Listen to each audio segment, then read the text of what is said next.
Welcome to the Scottish X-Files.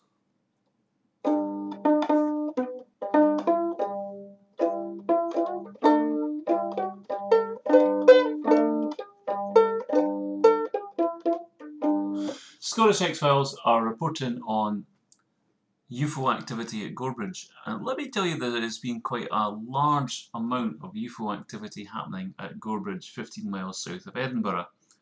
Recently, there's been flyovers, for instance, of big glowing objects which are being picked up and tracked on night vision. You say to yourself, well, people, this usual sceptical response is, well, there are obviously planes going into Edinburgh Airport, there's satellites, there are child's helium balloons, there are bits of weed blowing in the wind, there are dirigibles, there are Chinese lanterns, there are blah, blah, blah. Had to deal with all that stuff. You can check on various websites if there are any satellites going overhead the International Space Station. You can go to these websites and check flyover times and all that stuff. There's very little going over Gorebridge, and there's very little heading north. There's two types of traffic, UFO traffic going over Gorebridge. Some of the big stuff, these spinning ships, which we have seen before. We got some very clear pictures of these spinning ships, highly designed Star Trek. They look like they come out of a Star Trek movie. Highly designed spinning ships, and we've got some very, very good stuff of those. They seem to be quite frequently going overhead or pausing in the area. You know, they seem to be in the district.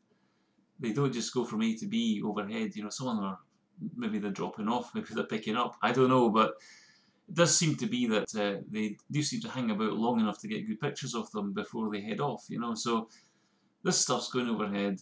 And then there's the other stuff, which ladies are photographing at 5:30 in the morning on their way to work. You know, over the camp, the old Roman camp, the Blink Bonnie mine, as it's also known, the old disused open cast coal mine, the Blink Bonnie mine. There's a lot of stuff over that.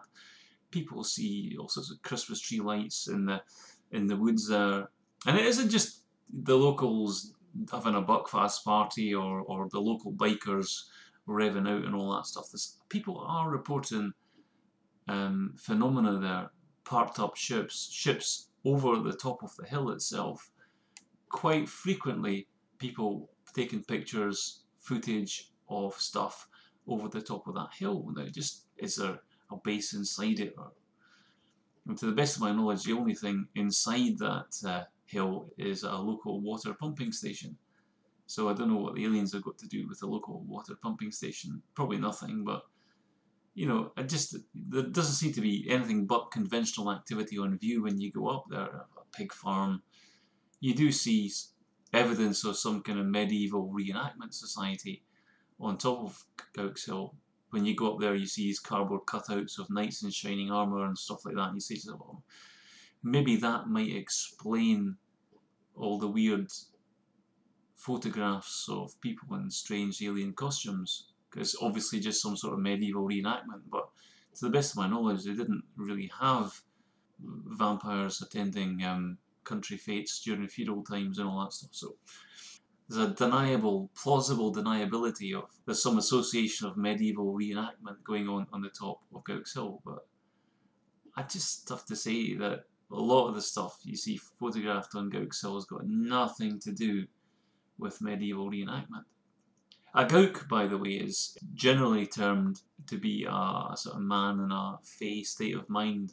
But anyway, Gowks Hill is one of the hills in the area, the other hills in the area upon which things have been seen. Very recently, walker Jackie Gillies, walking on another hill behind Gowks Hill, has noticed when he's looking north that it seems that the coast and Fife across the Forth Estuary have come very, very close to him. It's as if some magnifying glass has been placed in his way. And I pointed out to him that that's very likely to be the camouflage of a ship. There's probably a big solid object there, and they're beaming what is behind them in front so that they can effectively camouflage their presence. So there is sightings of parked up ships overhead, strange military activity as well. I mean, the story of the man in black was Jackie Gillies, a cameraman who's been quite frequently harassed by just about everyone. ex-military types, intelligence agencies, all sorts of strange corporate multinational people phoning up, giving ominous messages and phone calls and all that. And then one day he gets this phone call from a guy called Colonel Joe. Nice name, you know, it's like Colonel Joe. So nice friendly name, you know. I'm just going off to see Colonel Joe. And with a name like Colonel Joe, you'd be expecting to be some kind of security official, you know, someone presiding over the secrecy of the local area. You'd expect an authority figure.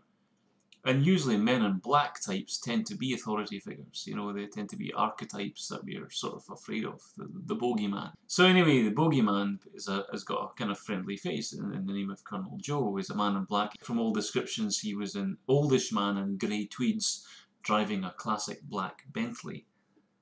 And he phones up Jackie on his BT telephone and tells him to go and meet him at Vogrie Country Park, which is a couple of miles down the road. And Jackie heads on off with camera gear and recording gear and all that to, very bravely, I might add, heads off to see Colonel Joe in the midst of all this stuff.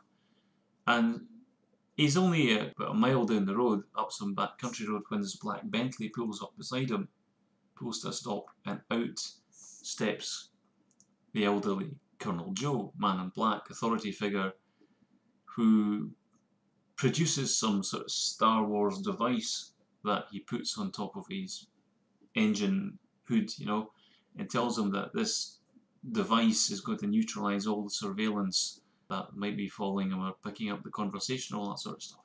It's a very man in black type thing to do, you know. And then says to Jackie, well, listen, there's going to be big things happening in this area. But of course, I mean, that's a generic that's always true anyway. I mean, it's not like it's a new thing he didn't know. And he also produces maps, old 1950s map of the area, points out developments and stuff like that to Jackie. But generally the message is something big is happening in the area, and that Jackie was 1 in 10. But I mean, there's a famous song, I Am a 1 in 10 sort of kind of song, UB40, wasn't it? I Am a 1 in 10 by UB40. Anyway, the thing is that you don't know what these creatures are up to.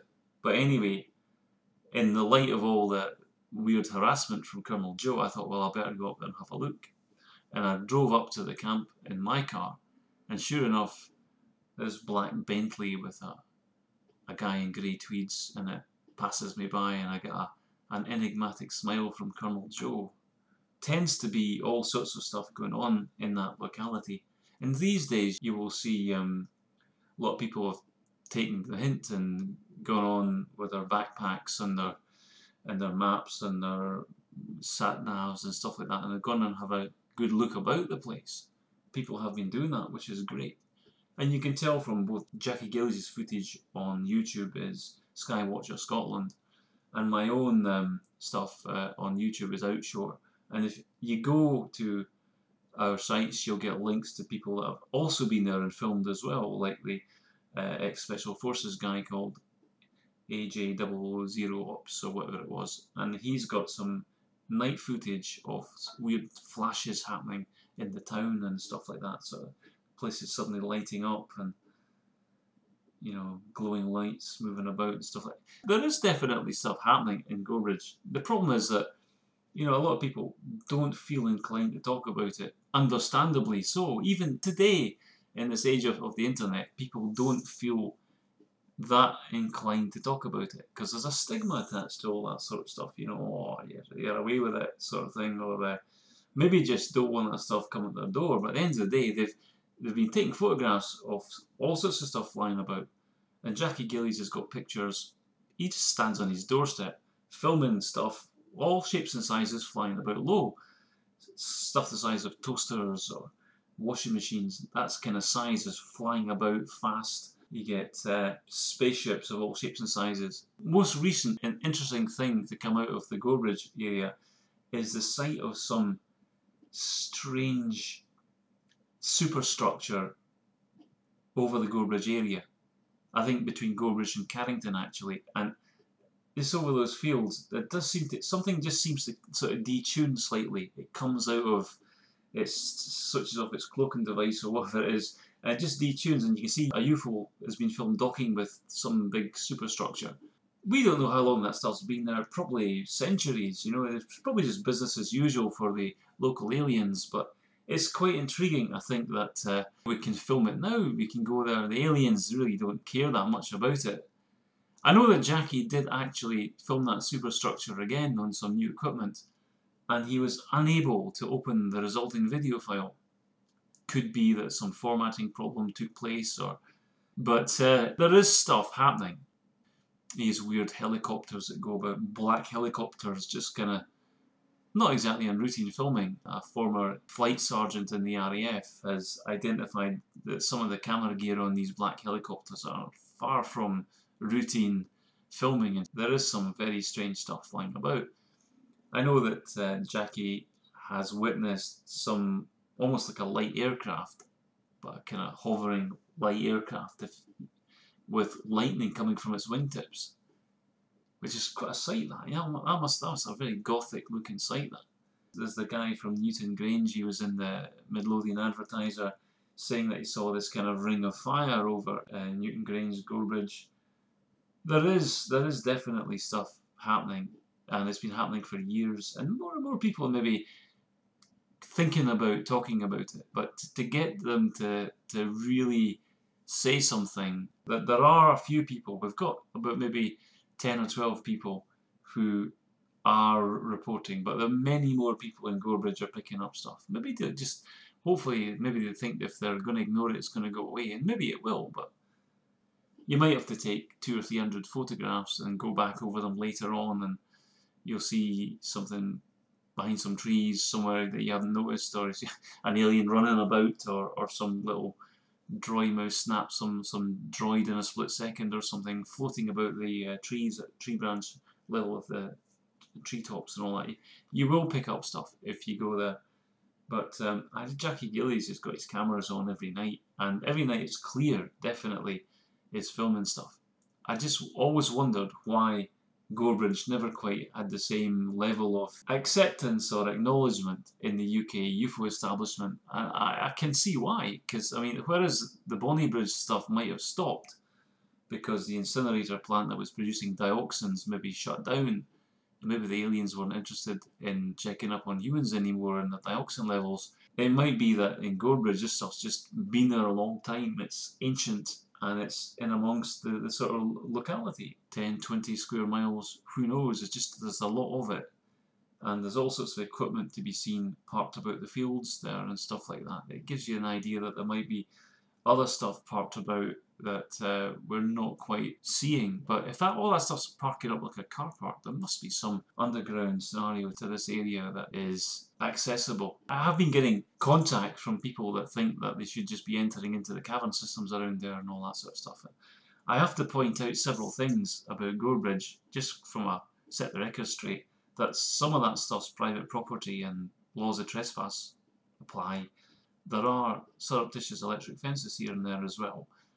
There is quite clearly, you know, caverns and tunnel systems, but there will be levels of lethal gases, flooding, subsidence, methane, carbon dioxide, and there might even be other chemicals down there as well. It was a former mining area, that, you know, so I just think that people have to go very, very cautiously if they're thinking about getting into the cavern systems. Can't be safe with all this flooding. Climate's changed drastically, a drastic amount of water. There's got to be movement of earth and stuff like that. They can't be safe, these caverns. I just think that we have to be very careful when we think to ourselves that we should be jumping down there, you know. But I must admit, there is stuff seen from Carrington, Gorebridge, Coosland, East Lothian, Crichton Castle, a couple of miles down the road from Gorebridge, Temple Way, there's stuff parked in the fields. There's an enormous area to be covered. I mean, it's only a few miles between each destination, but square miles, there's a lot of stuff parked up in that area, and it's a matter of just going there with a camera and filming it. So that's my report. That's Andrew Hennessey for the ScottishXfiles. Thank you very much.